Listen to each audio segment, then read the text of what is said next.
Hi, I'm Anna from Little Wing Sleep.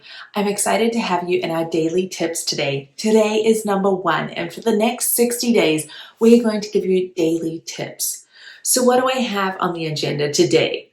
Well, I was actually sitting at a friend's house the other day. We went to visit them, and she had a 1-year-old little boy. We were sitting on the couch, and both our kids were napping. And as her little one was napping, she had the monitor right there. It was in her hand. We're having our cup of coffee, and then she hears us on the monitor. She grabs the monitor straight away, and she's like, okay, I guess he's awake. I guess our time's up. And she starts to get up off the couch straight away after watching her monitor. Her baby had just started to make some noise, some fussing, maybe a little bit of crying. I said to her, let's just wait a minute. Let's give him a minute to see what he does. So this is what we're going to talk about today. What do you do when your baby first wakes up? I know your instinct is to run and go and get your baby. And that mama bear inside you is a really good thing. I am not saying not to listen to that. If you feel like your baby is in distress, absolutely, let's go to them. However, when a baby wakes up, what we want to acknowledge is that, first of all, they don't want to interact straight away. Well, I certainly don't. When I wake up in the morning, I need a couple of minutes to process, and so do they. When we run to them straight away, what we can actually do is form this something called a reverse prop. So a prop is something that they need to get to sleep. A reverse prop is actually something that they need as soon as they wake up.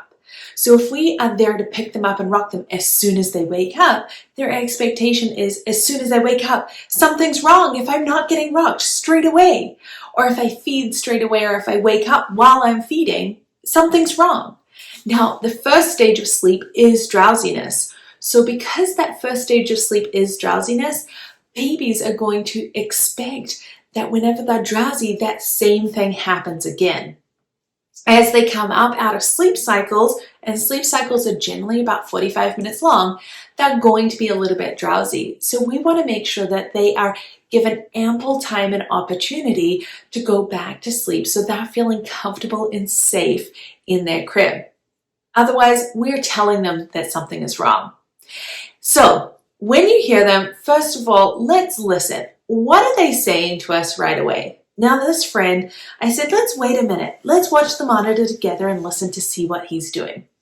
As we listened and as we watched, he did something that was very, very normal for children and for babies. They moan and they fuss and they move a little bit as they go between their sleep cycles. Often it just means they needed like 5 minutes more sleep pressure. And so this baby just fussed and moved and then went back to sleep for another 45 minutes.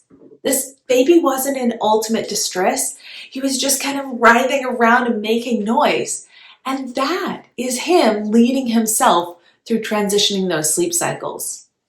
Had we disrupted that, he would have missed out on 45 minutes of sleep, which is a huge amount for a baby, right? We want to facilitate this sleep. Now, if your baby is gone to like level 10 and they're super upset, let's go and get them. Let's be there for them.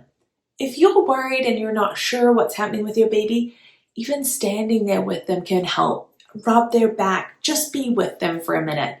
However, we want to make sure that they understand that their crib or their bassinet or wherever their sleep space is that this is a safe environment, somewhere where you can feel calm and confident and relaxed. Also, keep in mind that, as they're waking up, this is a place where there's lower levels of stimulation. These lower levels of stimulation are really good because it allows baby to kind of process and wake up and kind of go, okay, what's next? And so then when they come to you and you come and get them, they're happier. And then we end up with a well-rested and a happy baby. It takes at least 5 minutes for them to get through a waking up period, even with their eyes open. Did you know that a baby can still be asleep with their eyes open? So let's just give them a minute and see what they do. You might get an extra 45 minutes of sleep like my friend. Hey there, Mama. Are you feeling exhausted, frustrated, and just a little defeated? I hear you, and I've been there, and thankfully, I can help. Let's teach your baby to sleep. I'm talking 10 to 12 hours of sleep each night. Little Wink's Sleep Sleep Baby program uses a science-based, gentle, parent-present approach that fosters healthy attachment while teaching independent sleep skills. We don't believe in letting your baby cry it out. This program includes everything you need, such as our insider strategies, both on night sleep and naps, as well as extras like our monthly live Q&A. Use code HAPPYSSB for 35% off to start sleeping through the night again.